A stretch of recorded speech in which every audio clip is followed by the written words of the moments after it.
Is that the CRC streaming? And can you talk both ways on that? No, this is streaming it live to Facebook and to the group and things like that. Yeah, Mom can help you with that. I'm teaching. Abby says hi to everyone. And hello to anyone who's joining us on Facebook. There it goes. It's live now. So people join in a couple minutes is my guess. Okay. So let's dive in. Who has studied this before? Becky, you have? Do you remember it at all? A little bit. Yeah. Anyone else studied this? Great. Okay, so this is this crazy mystic tale that happens really sort of in some ways out of nowhere. It's for, I'm going to go ahead and auto mute people. Feel free to, where to go?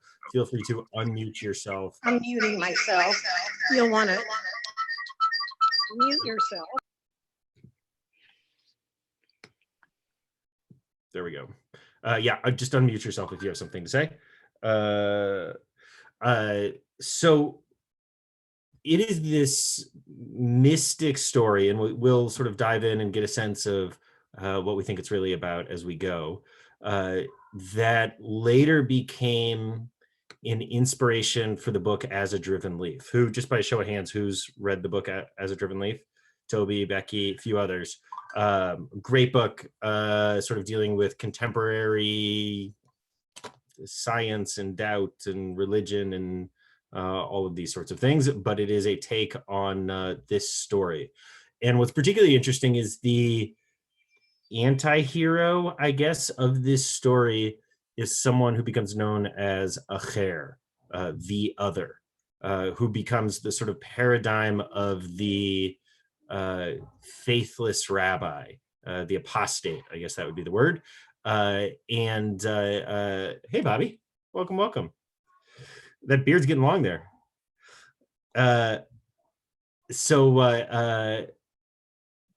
Anyhow, one of the interesting things I think for us to study it today, and one of the things to look at in the text, is certainly him as an apostate during his time would have been deeply controversial. But particularly after the book As a Driven Leaf, he becomes something like an anti-hero, or a hero, actually, right? In our era where doubt and heresy in some ways have become positive things, it changes who Acher was. Okay, that was enough of that setup. Any questions on that? Any thoughts on that? So for those who may be streaming on Facebook, and I see that there are 10 people who are streaming on Facebook, if you found this on your Facebook feed, if you look in the description at the top, there should be a link to the Zoom meeting, and that way you can join this and be a part of the conversation. Okay, let me pull up our text.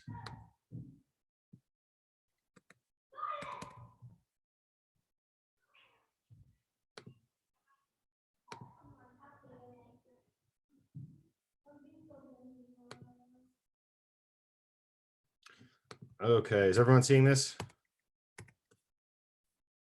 You can unmute yourself if you're not. There was one person who we were getting an echo with. We can see. Okay. I could see it. It's Bobby. Hey, Bobby. And it starts, I think, right here. Let's see.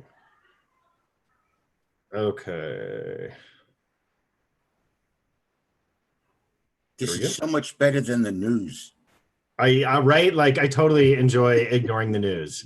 I didn't look at anything dealing with coronavirus on Shabbat, and I was so much happier that day. It really was lovely. Okay, who wants to read for us? Who wants to start us off here? From where? Right at the top, the sages taught. I'll start. The sages taught. 4 entered the orchard. Okay, pause there. So first thing to say is that the bold text that we see is actually in the Gemara, and anything that is not bold is sort of words that are either added from commentary or traditional understandings of this, or sometimes it's just explanations that are necessary words that are needed just to make the sentence make sense. Okay, so 4 entered the orchard, Pardes. What do we know about an orchard? What are the qualities that make an orchard an orchard? Fruit grows. Okay, fruit grows. Nice. What else? Usually the same fruit, and it's orderly fashion laid out rows. Oh. things like that. Orderly, laid out, purposeful. I like that. Okay. Other thoughts? Isn't it usually a protected area so Okay. that it has a defined beginning and end? Nice. Hmm. Nice. Isn't the story from the book, The Four Who Went to Paradise? Yes, exactly. Okay. Exactly. Okay, so I think the other thing about an orchard is that orchards don't grow on their own, Oh, right? very good. You can find a random fruit tree that grows on its own, but an orchard is inherently purposeful. Okay, someone keep reading. Dealt with the loftiest secrets of Torah, and they are as follows. Okay, Ben- pause. So first, dealt with the loftiest secrets of Torah is what the traditional commentators take that to mean. Okay. Right? So how is that different than how we might understand four who go to Pardes? Where did they go? They went into an orchard. Okay, they went into an orchard, but what else? How else might we understand Pardes? Could it be a mythical place? Heaven. Heaven, right? This is some heavenly realm. This is some mystical journey that they're going on. Cool. Okay, let's keep going. And they are as follows. Ben Azai and Ben Zoma. I hear the other name, a name for Elisha Ben Avuya and Okay, Rabbi so Akiva. we don't actually get Elisha's name in the Gemara. It's giving us here in the side note so that we have some sort of context, but right, we don't actually get his name in the Gemara itself. So we have two pairs, right? Yeah. So someone take these pairs apart. What can we take away just from looking at their names?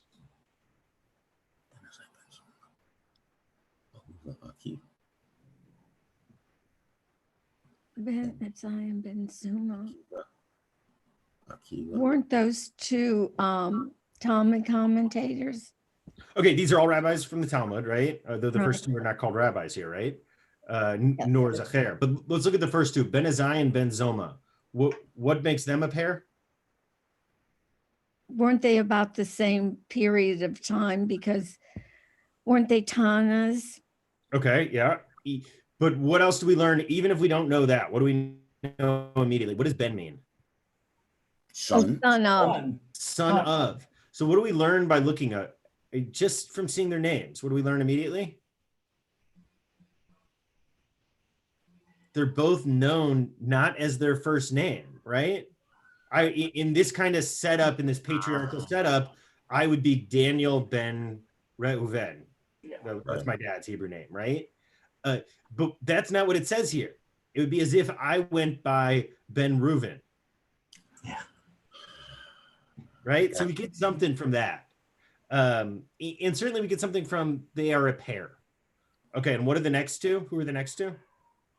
Well, the first names are, it's Akiva, Rabbi Akiva, and Okay. Elisha. And except it doesn't say Elisha. What does it say? Well, Ahir. Acher. That little dot underneath the H, by the way, is this text way of saying that it's a chet. Okay. So Acher literally means other. So it's quite a strong way of making it clear that someone is an other by just calling them other, right? So he's sort of establishing a hierarchy here, it looks like. Nice. They're Right, also names are off their rabbis. way. Say that again, Toby. They're rabbis, so that puts them in a later time period.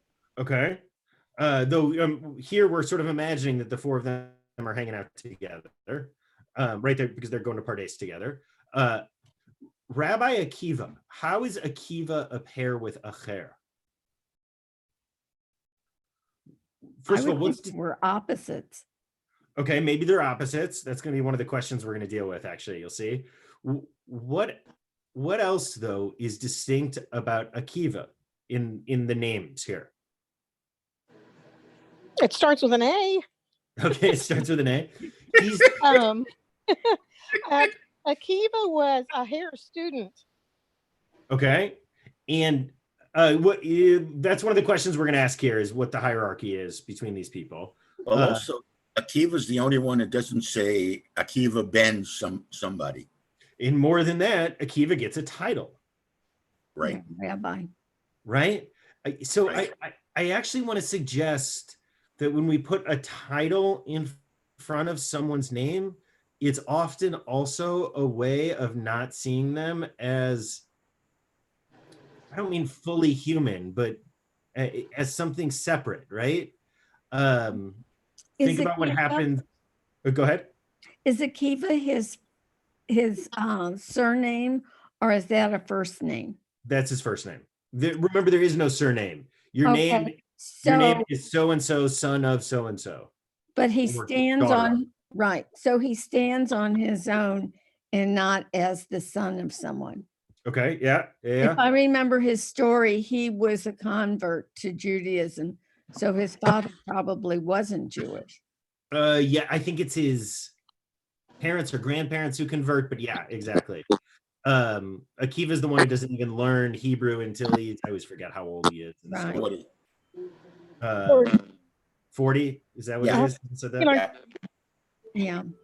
Yeah, he was different for one thing because he's kind of seen as untouchable.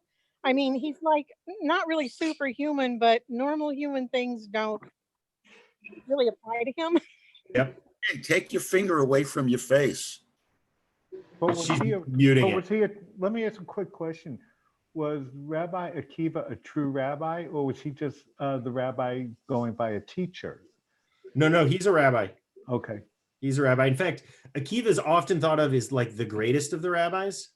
And we've talked about him a few times in Talmud, because the thing about Akiva is that he's actually a pretty problematic individual, because he's very involved in the Bar Kokhba rebellion. Akiva seems to think of himself often in messianic terms, maybe Bar Kokhba messianic terms. But the Bar Kokhba rebellion is this huge, massive disaster for the Jewish people. And it ends with, it's really the last gasp of possible Jewish sovereignty until the Zionists. But it's such a destruction that there is this issue of how do we reconcile Akiva, who's considered one of the greatest of the rabbis, with an Akiva who in some ways led to one of the worst destructions we've ever had. Does that make sense? Mm-hmm. So my teacher on this is Yehuda Kurtzer, and I'm forgetting, he quotes a PhD on this, and I'm forgetting who that is. But looking at the idea that one of the ways that we deal with problematic individuals like this with mixed legacies is we make them perfect as a way of not having to deal with their humanity. We other them in all sorts of other ways, right? At some level, we deify them. And this is less true today than it was when I was a child, but think about sort of what we've done with Jefferson oftentimes, right? A slave owner, someone who literally is involved in writing in slavery, right? And yet he's deified in so many of our schools, often as a way of dealing with that. I'm hoping that's less true today. My kids don't seem to be getting the same sort of romantic Americana that I got, thankfully. I'm seeing people join. Just a reminder, I see that there are 8 people watching on Facebook. If you found this through scrolling around your Facebook feed and you're watching, if you click on the link at the top in the description, you can actually join the conversation here. Okay, let's keep going. Rabbi Akiva, the senior among them, said to them, when upon your arrival in the upper worlds. Right here, we don't have that same apologetic that really they're just dealing with deep secrets. Here it's actually addressing a notion that they are on a mystic journey to the heavens. You reach pure marble stones, do not say, water, water, although they appear to be water, because it is stated, he who speaks falsehood shall not be established before my eyes. Okay, what does this mean? Someone take that whole section apart. That was my question.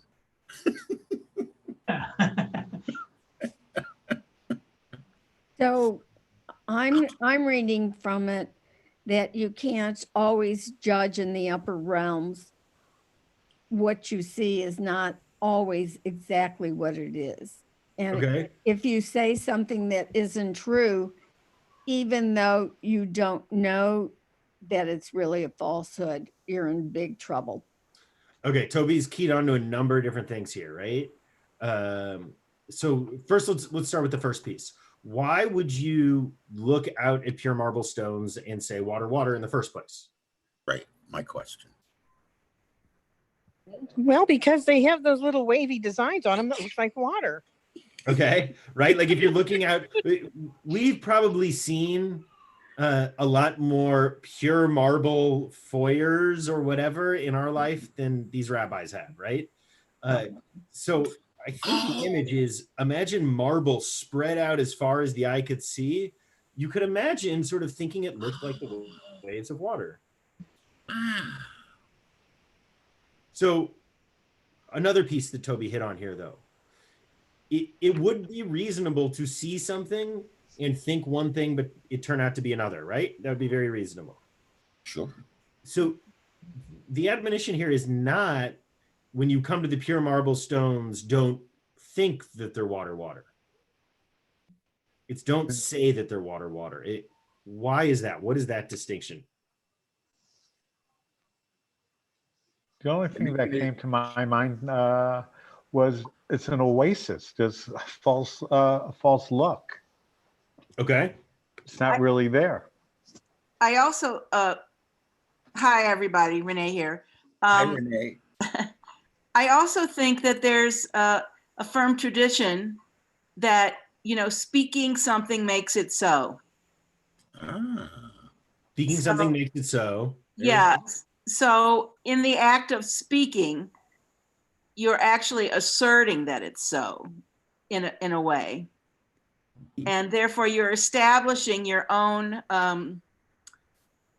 sort of willingness perhaps to a certain kind of arrogance, oh, I see this thing, it looks something like, it's really not something I'm familiar with, but it looks like something else I'm familiar with. So I'll just say I know what it is. Maybe Okay. you could instead adopt a certain amount of humility and curiosity regarding things that you are unfamiliar with. And the danger, of course, is that once we say something to be true, Mhm. Then then we're believe spreading it. it to other people, right? Right. Fake news. Yeah. Right. I think about these coronavirus cures that our president keeps talking about, right? Mhm. Right, there's danger there. We keep hearing about these people overdosing from going and trying these things, right? When we say it out loud, it impacts others and not just our own framework. And that seems to be what we are warning against. And that's what we get this line from the Psalms, right? The person who speaks falsehood shall not be established before my eyes. It reminds me of God speaking the world into existence. So it's natural to assume the power of speech. The power of speech. Nice. That's exactly what I was Yeah, referring to, Toby. that's Thank you. right. I thought so, because when you started talking, Renee, that's what hit my brain is Yeah, exactly. the power of speech. Okay, let's keep going. Someone else want to take the next paragraph? Renee, Bobby? take it. Keep going, Bobby. Let Renee go. Oh, go.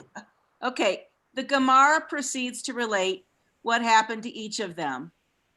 Ben Azai glimpsed at the divine presence and died. Okay, it doesn't say the divine presence in the text. Right. That seems to be what they're saying here, but I don't want us to accept that. I'm not convinced that's what's going on here. So Ben Azai glimpsed and died. He sees something that causes him to physically die. And with regard to him, the verse states, precious in the eyes of the Lord is the death of his pious ones. And we should feel free to correct the gendering here as we go, as we're reading. Okay. Okay, great. Keep going. Let's see what Ben Azai's partner happens. Benzoma glimpsed at the divine presence and was harmed, i.e., he lost his mind. Okay. So we have these pair. They both see the same thing. One of them, his body gives out, and the other one, his mind gives out. Let's keep going. And with regard to him, the verse states, have you found honey? Eat as much as is sufficient for you, lest you become full from it and vomit it. Okay, Proverbs, just as my grandmother always said. Aher chopped down the roots of saplings. In Okay. other words, he became a heretic. And finish it off for us. Rabbi Akiva came out safely. Right, Yitzah b'shalom. Let's hold on to that word shalom. Okay, so first of all, the poetry of Acher here. Acher chopped down the shoots of saplings. What does that mean? It could reverse. We talk about Torah being the tree of life. So maybe the saplings are the beginnings of Jewish learning, of Torah learning. Okay, So- he does destruction to Torah. Right. What It's else? interesting that all of them reacted differently to whatever they were seeing. And I don't know if we can assume or not that they saw the same thing. Oh, that's an interesting question. That's an interesting question. Yeah. What's the poetry of Acher chopping the roots? Where is this? What's the word we use to describe this place? Heaven.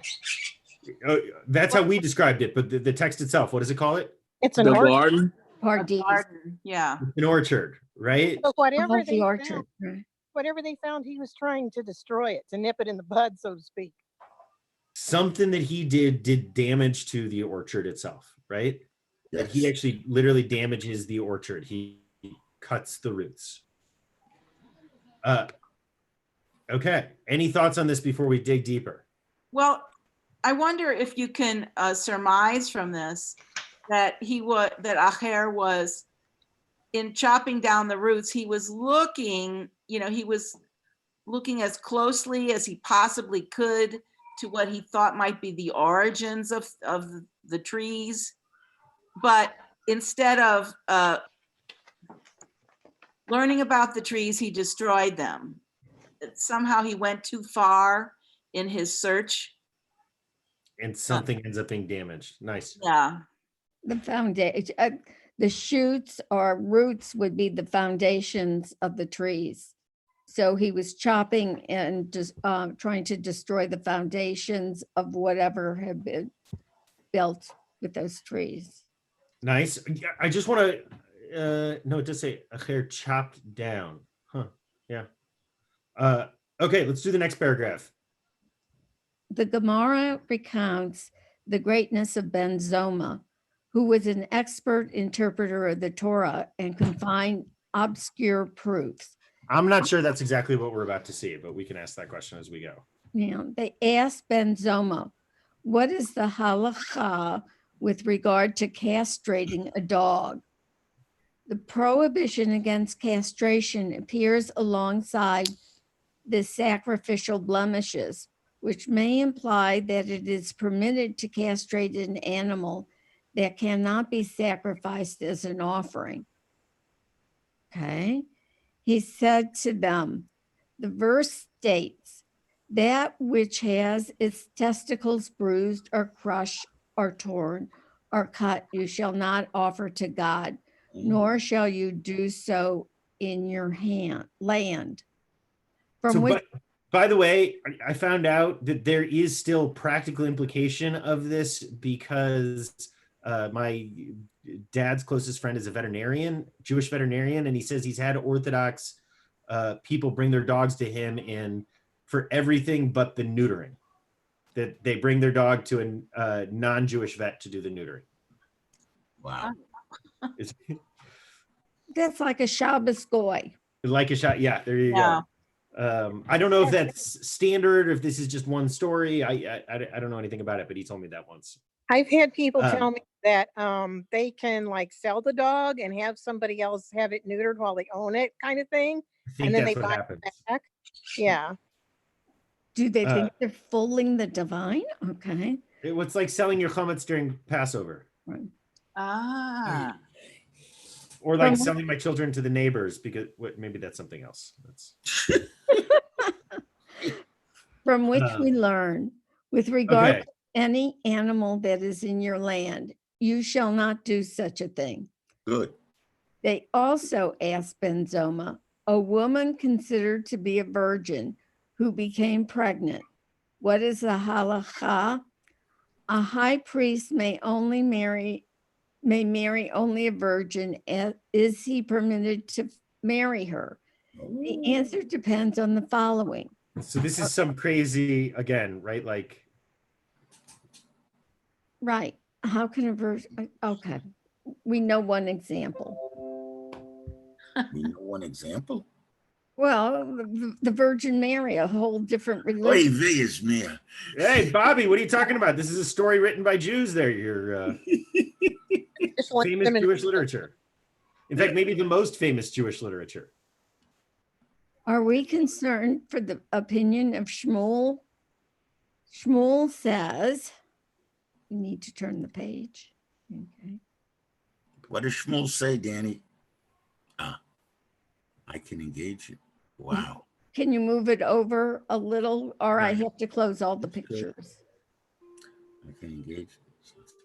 Blood. Okay. Can you see it, Toby? I can see most of it. I can can engage in intercourse several times without, let me see if I can Blood. click far. I Without blood. can't see the last word. It's Does someone else want to read for Toby? I'll read it. I can engage in intercourse several times without blood.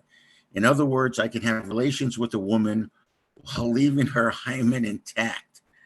If this is so, it is possible that the assumed virgin had intercourse in this manner and is forbidden to the high priest. So I don't know, by the way, if this is some sort of polemic against the Virgin Mary or not. You could imagine it being, but I'm not sure.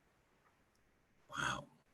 Or perhaps a person who can act like Shmuel is not common, and the halacha is not concerned with this case. He said to them, one like Shmuel. Now we're back to Benzoma. What'd you say, Danny? So this is Benzoma coming back to them, right? Not Ben Azai. I always forget which is which. This is, sorry, Benzoma. Yep. Keep going. Okay, got it. Are you ready? It's not common. He said to them, one like Shmuel is not common, and we are concerned that she may have conceived in a bath. Perhaps she washed in a bath that contained a man's semen from which she became impregnated while remaining a virgin. I'm sorry, these guys were high. No, people still believe this stuff. And they're high. This is so Talmudic, though. Like, to imagine whatever the most obscure possibility could be, right? You mean this is pill pull? So you're actually going to get an answer to this, Bobby. Someone else also doesn't agree. You want to read the next part? The Gemara asks, how could she possibly become pregnant in such a manner? Yes. Didn't Shmuel say any semen that is not shot like an arrow cannot fertilize? The Gemara answers, this does not mean that it must be shot like an arrow at the moment of fertilization. Even if initially, when released from the male, it was shot as an arrow, it can also fertilize a woman at a later moment. Okay. So, wow. Right. Yeah.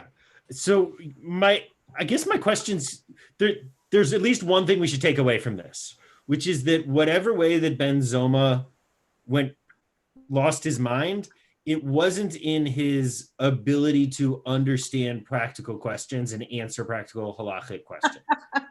Even though he didn't have his facts right. He's still poskening perfectly here, giving halachic answers perfectly here. Why, right? All of these things here have to do with reproduction. Anyone have a theory what's going on there? Well, isn't that the whole thing? Well, Orthodoxy wasn't back then, I guess. But that's, I thought, was the number one was appropriation to with your wife or getting married. That was, just to make children. Okay.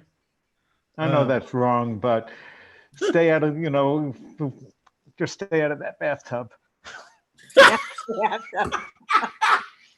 Well, or at least a woman should take her bath before the man, right? Ladies first. Now, I've completely forgot. Why are we even talking about this? What is the relation of this to the Pardes? That's my question, right? So he's lost his mind, and they Well, go you to gotta him and they start fertilize the asking him- fruit. What'd you say? She said, what's the relation to the Pardes? That's easy. The fruit has to be fertilized. Oh, interesting. Okay, continuation of generations. I don't know the answer to that. So the piece I'm going to take away is that he's not lost his marbles totally. He's just like, well, let's keep going for a second. Someone want to read? Somebody else. With regard Okay. With regard to the fate of Ben Zoma, the sages taught there was once an incident with regard to Rabbi Yeshua ben Hananiah, who was, Hananya. well, whatever, who was standing on a step on the Temple Mount, and Ben Zoma saw him and did not stand before him to honor him, as he was deep in thought. Rabbi Yoshua said to him, "From where do you come and where are you going, Ben Zoma?" Okay, pause.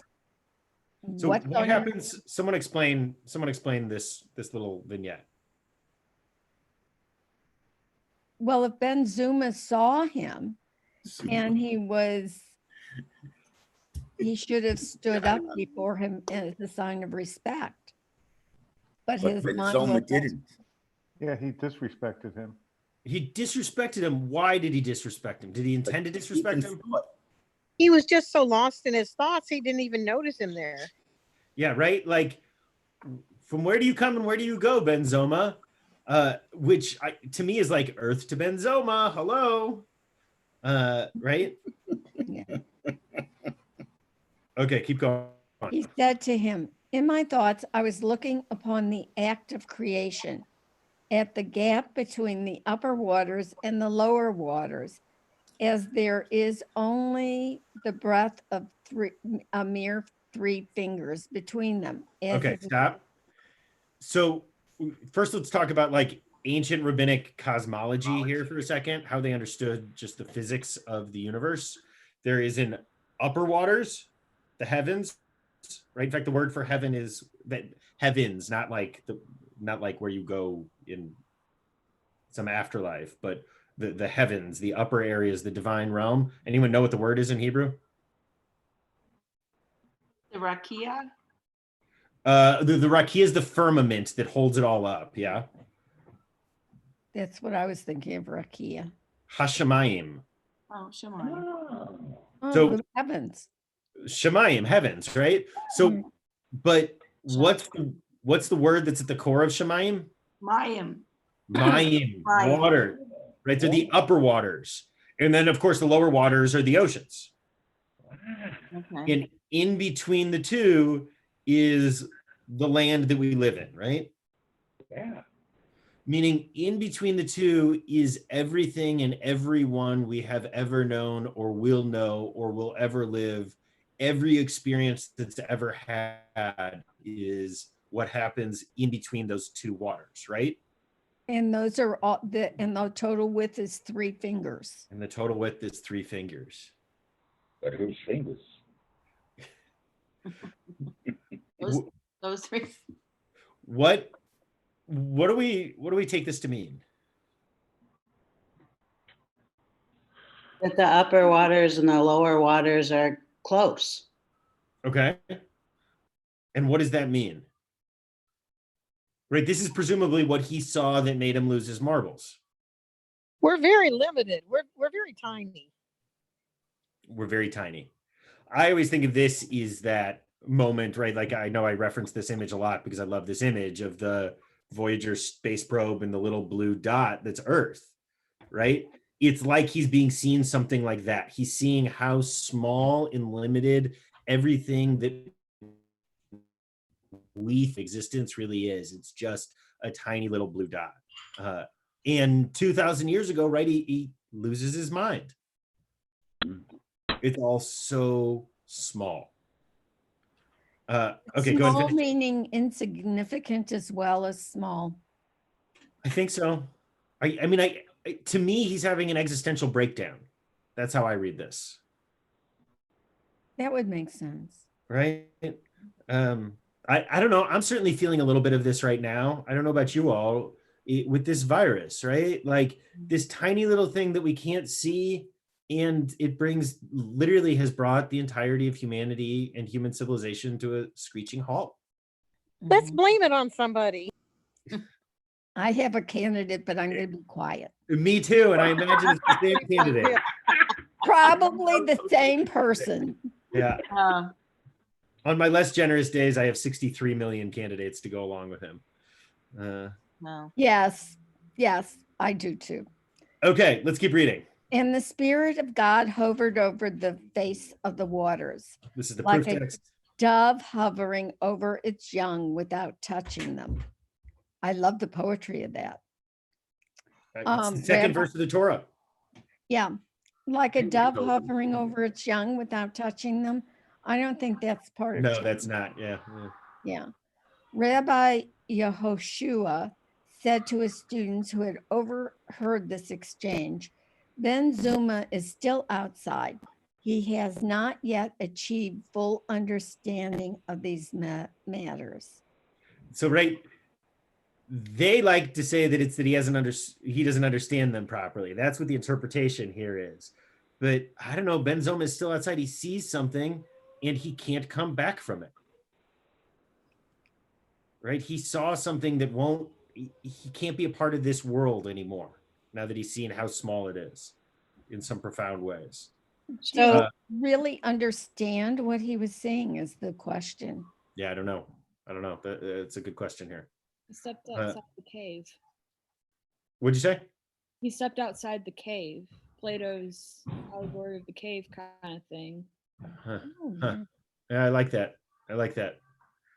So other than the text saying he lost his mind, I don't see any evidence that he lost his mind. That he's so lost, and I think that's a good point, Becky. What we mean by lost his mind, I don't think is went crazy. It's that his head is still somewhere else, right? Earth to Ben Zoma. He sees something and stays there at some level.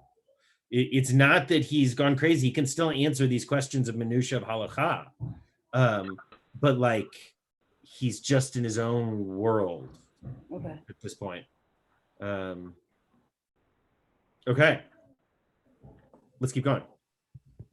The Gemara explains, now this verse, and the Spirit of God hovered over the face of the waters.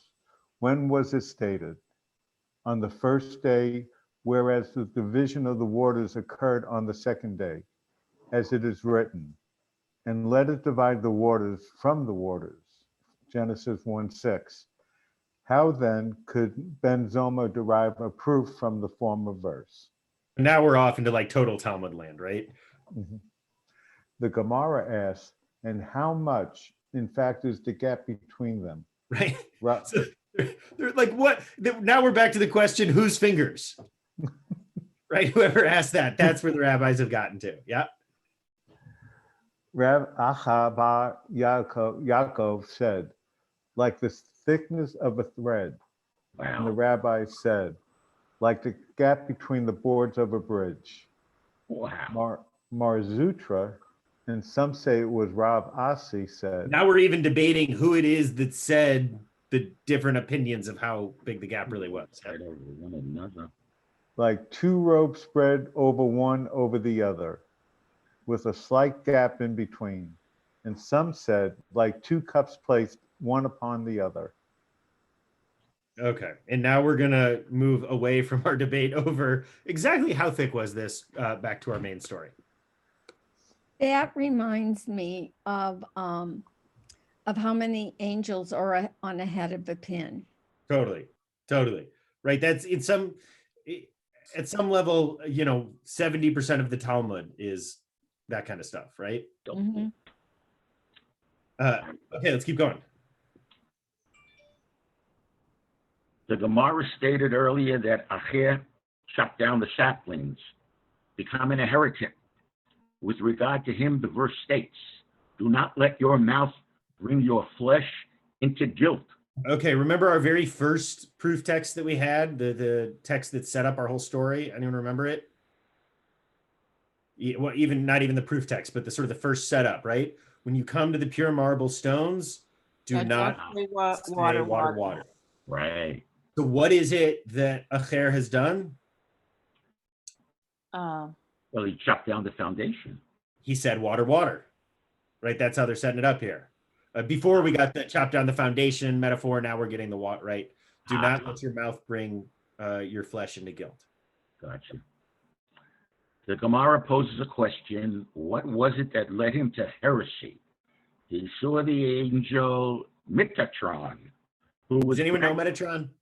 Yeah, Metatron? I do. Who's Metatron, Guan?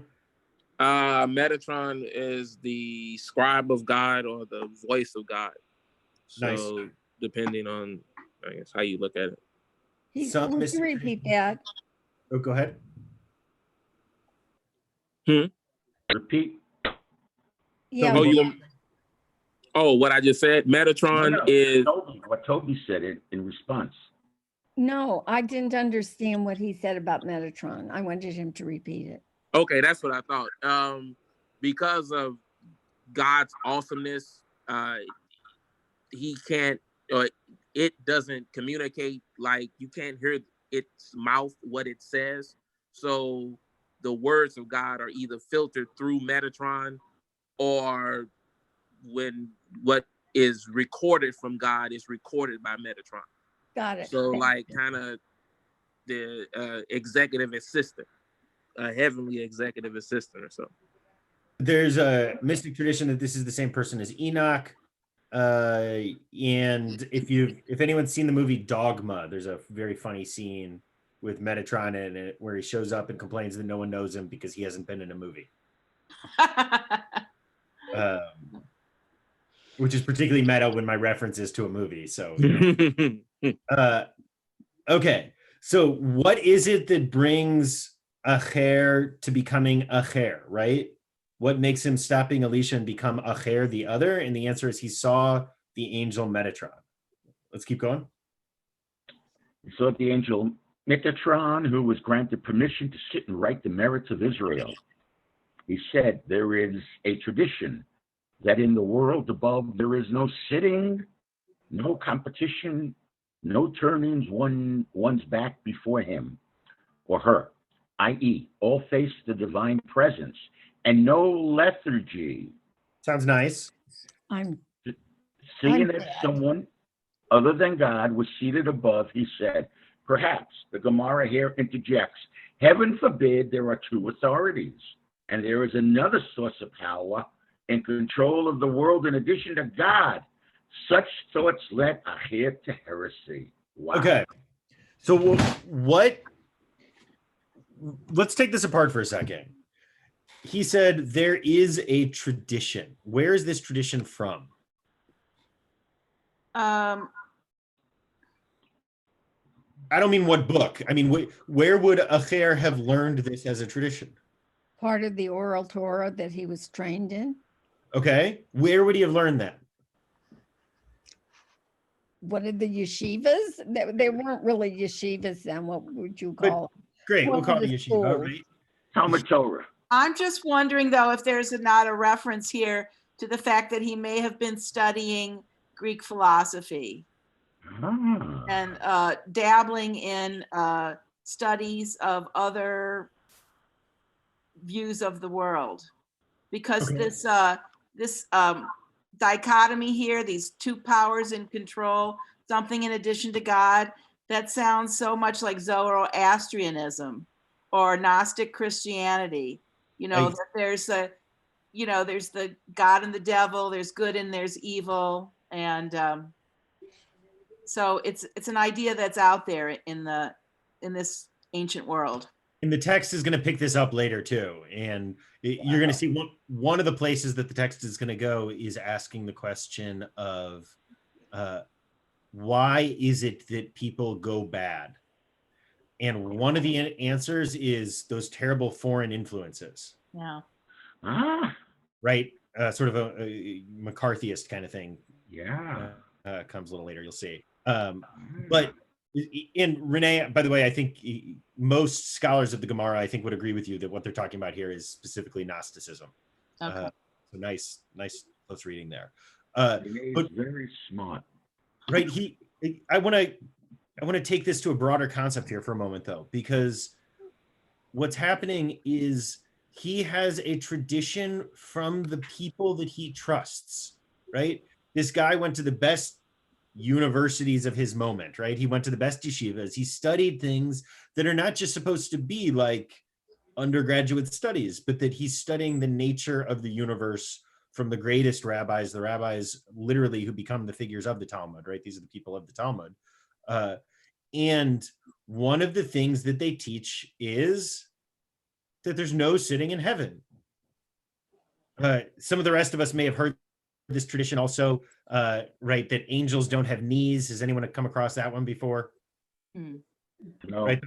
The whole kadosh, kadosh, kadosh thing that we do in Kedusha has pieces that are connected to that, and how you hold your feet together traditionally when you say the Amidah, the prayer, is also sort of modeling the angels is one of the ideas there.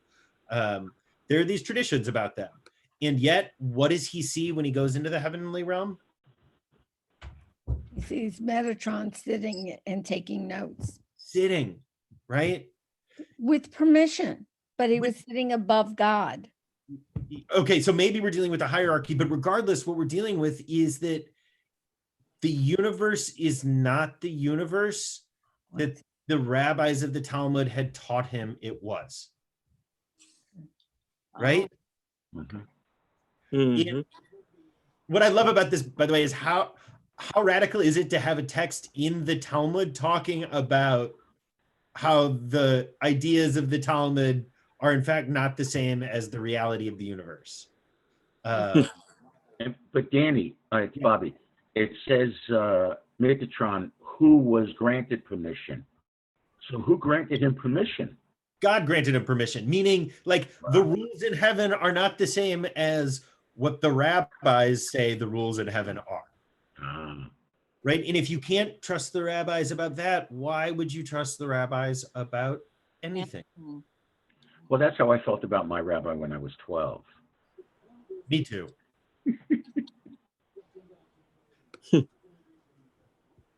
Okay, let's keep going. The Gemara relates, they removed Metatron from his place in heaven and smote him with 60 rods of fire so that others would not make the mistake that Acher made. Okay, let's take that apart for a second. In what world is that just? That's crazy. Right? Yeah. Who smote him?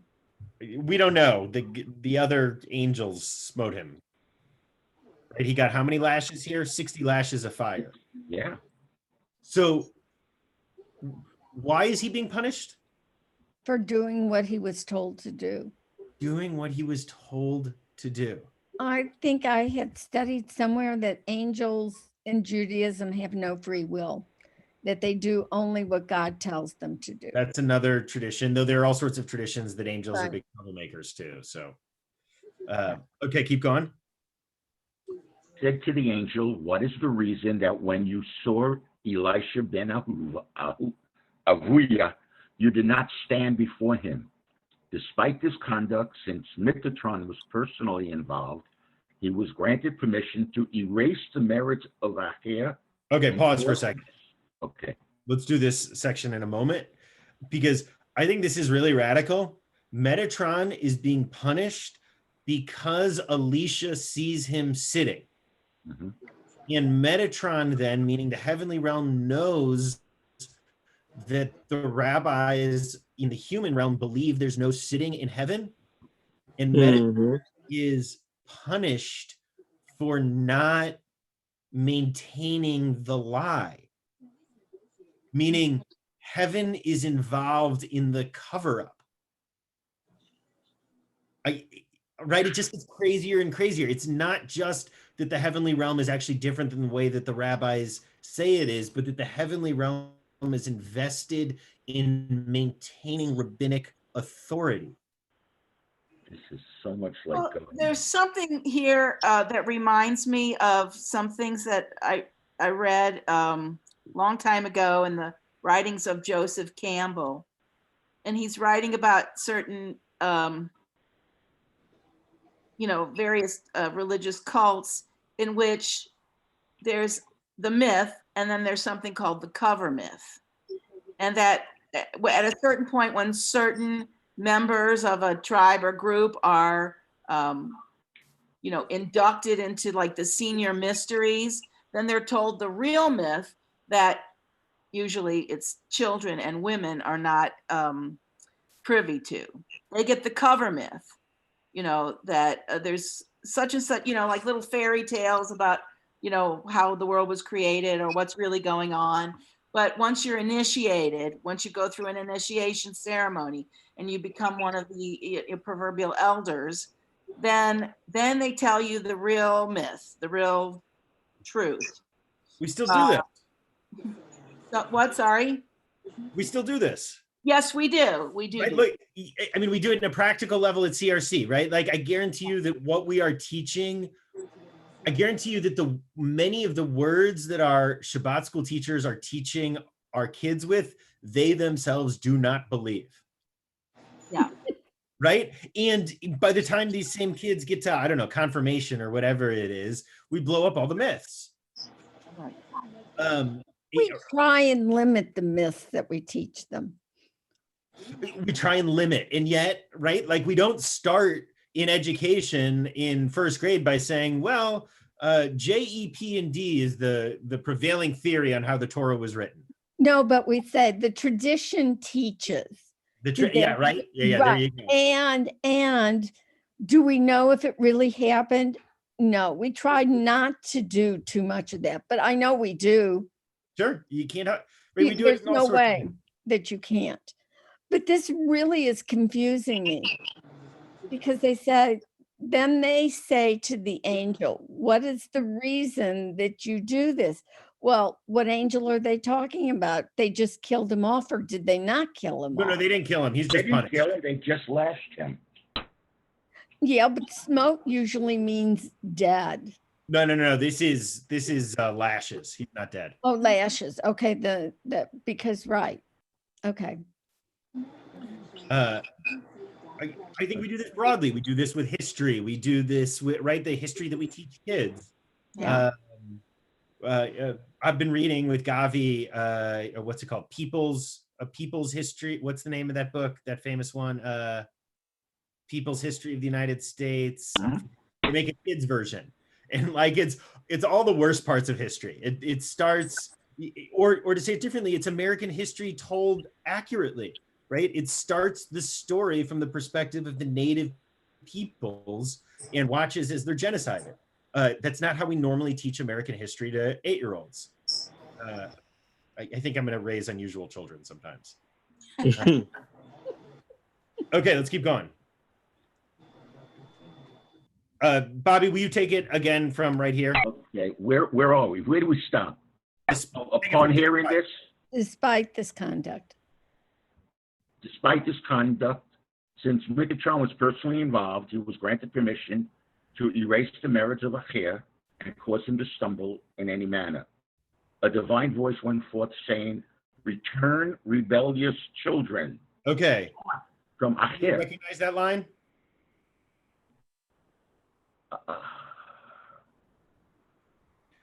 What holiday would we put that with? Yom Kippur. Yeah, right. This is Rosh Hashanah and Yom Kippur. This is tshuva. In fact, the word tshuva has at its root shuv, meaning return. And if you look over here, do you all see when I highlight something, is that showing up? Yeah, Yes, I saw it. it Yeah. is. Right? Do you see in the over here, shuvu, same word as tshuva. Return my sons, Shuvaim, return. Tshuva is repentance, by the way, for anyone who doesn't know. Yeah. Cool. Okay, so and this is the classic line. What do we say over and over and over again at the High Holy Days? Who is able to do tshuva? Everyone is able to do tshuva, except a divine voice comes out and says specifically, everyone except for Acher. Right, we get a little asterisk by his name. Is there a why? Metatron's given permission to erase all of his merits. Right, he does something, whatever it is that he does or says. And what is it, by the way, let's talk about that for a moment. What is it that Acher has done wrong here? I think if he cut the shoots, I think he rejects the statutes and the laws and the everything that we do day to day, the rituals, the customs, the practices. I think that all that gets rejected.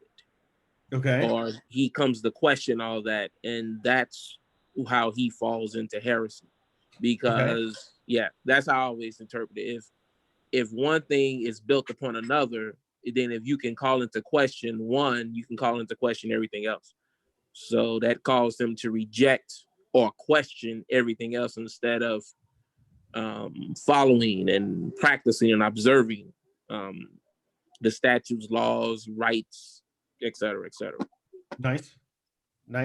It's sort There's of a not good enough. note on the side about this. What? It says, because God knew that Acher would never fully repent. The different versions of the text provide a reason for this. Since as a great scholar, he possessed knowledge of the glory of God, he was a willful sinner, and he had therefore forfeited the assistance usually granted to one who wishes to achieve repentance. In other words, he should have known better. Well, Okay. I also think that there's a warning here about going too far in your search to take things apart in order to understand them. Okay. It's one thing to like reject the cover myths or the childhood fairy tales that you've been given, and then graduate to a sort of an adult version or an adult explanation. But then to keep on going, that there's, and I think we're on very dangerous ground here, because this can really be taken. I mean, this is the sort of thing that the Inquisition used all the time, to shut down, scientific research, to persecute people like Galileo. That, you're going too far beyond a certain level of faith. And therefore you're in danger of heresy. So I want to hold on to, though, the other piece here, which is not his specific heresy about the two powers. That's wrong. But like his heresy at some level is correct. If his core heresy, as we understand it, is that the heavenly realm is not what the tradition teaches it to be, Right. He's being punished because he knows too much and can't be trusted not to share it. Well, yeah. I thought that was the real problem, not just that he found out this knowledge for himself, but then he did share it with Ben Zoma and Ben Azai and Ben Akiva, and it ruined two of them. One of them dies outright, and the other one's nutty as heck. So yeah. That's the problem, is he did share it. Okay, until next week, my friends. This was great. Did you all enjoy this text? Yes. We're missing the best paragraph. Achia and the prostitute. You gotta, is that the next paragraph? Yeah. But Bobby, women getting pregnant in swimming pools, that's not enough for you. Actually, let's do this next paragraph. I relate to this one. This next paragraph is a nice ending to this section. Someone want to read it? What, the prostitute? Go for it, Bobby. Upon hearing this, Elisha ben Avuya said. So pause for a second. I really don't like in this translation how they keep putting his name. I really don't like that they keep putting his name in, because I think one of the really powerful things is we never hear his name, right? It's not till later that we hear his. In fact, this is the paragraph that we would normally hear his name for the first time. Right. And the text just says Acher up until this point. Okay. So go ahead. Upon hearing this, Acher said, since that man, meaning himself, has been banished from that world, let him go out and enjoy this world. Becomes a nihilist. Acher went astray. He went and found a prostitute and solicited her for intercourse.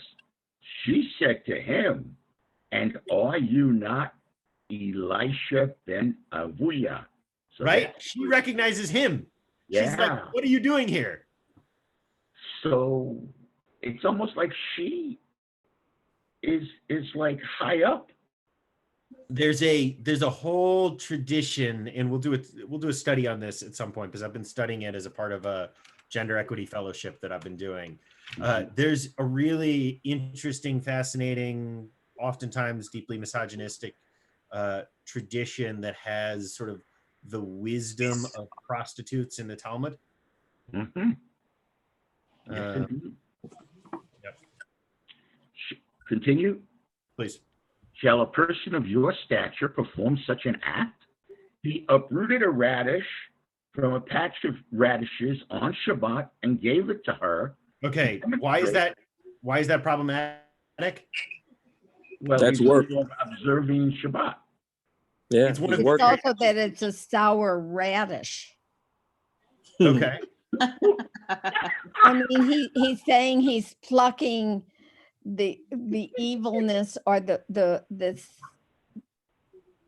coarseness or something of Shabbat. Oh, interesting. I love radishes. I have a totally different read on radishes. Well, he's chopping roots again. Yeah, right? Yes. Has anyone grown radishes? We grow them in our backyard. Oh, they're wonderful and sweet. I Yeah. love it, right? I don't But know. when I'm you not pull a radish out, The what's distinctive when you pull a radish from the ground? what? Well, the roots come with it. Most of the roots come with it, but there's all of these, like there's a network of subroots that are at the bottom that tear off when you pull the radish out. Right. Little Right. hair roots. All those hairy roots. Yeah, exactly. They tear, meaning like what, right? We return back to that cut the roots thing. Cut the roots. Oh. And the final sentence goes right back to his name. The prostitute said, he is other than he was. No, hold on, just stop. Don't read the sentence. He Okay. is other. Right. The word here is Acher. Yeah. right? In fact, if you look at the last line here, Amra acherhu. Acher.